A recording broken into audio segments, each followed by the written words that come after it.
Hi friends, ఎలా ఉన్నారండి? అందరు బాగున్నారండి? నేను కూడా చాలా బాగున్నా. ఈవినింగ్ పిల్లలు స్కూల్ నుంచి వస్తారు కదా, అంత లోపల మీరు ఇలాగ సర్ప్రైజ్ చేసి పెట్టండి పిల్లలకి. ఇది ఎంత బాగుందంటే నిజంగా చెప్తున్నాను, చాలా బాగుంది. ఇంట్లో ఫ్రూట్స్ ఉంటాయి కదా, బనానా, తర్వాత ఇలాగా కర్బూజా పండు, తర్వాత నట్స్, పాలు వేడి చేసి చల్లార్చిన పాలు, కొంచెం బెల్లము, ఇంకా ఐస్ క్రీమ్ కూడా వేశాను.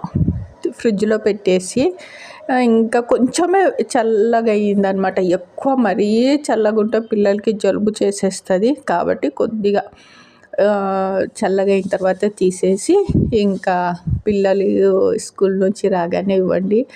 హెల్తీ. తర్వాత వచ్చేసి ఎంత బాగుందంటే అంత బాగుంది. నిజంగా చెప్తున్నాను, చేయండి ఒకసారి పిల్లల కోసం. ఈవినింగ్ టైము ఏదో ఒకటి పిల్లలకి చేసిస్తుండాలి స్కూల్ నుంచి వచ్చేంత వరకు.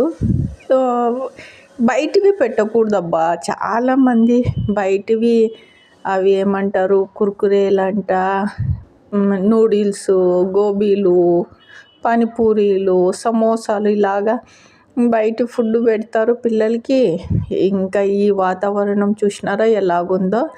పిల్లలు అన్హెల్తీ ఫుడ్ తింటే వాళ్ళకి హెల్త్ ఎఫెక్ట్ ఇస్తుంది అనమాట.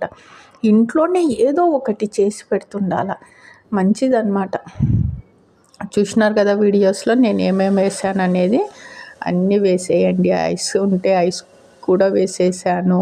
తర్వాత ఇంకా పాలు, కొన్ని నట్స్ ఉంటే నట్స్, ఫ్రూట్స్, కొద్దిగా బెల్లము, అంతే. ఇంకా చాలా బాగుంది. ఒకసారి తప్పకుండా ట్రై చేయండి. సబ్స్క్రైబ్ చేయండి, లైక్ చేయండి. బాయ్.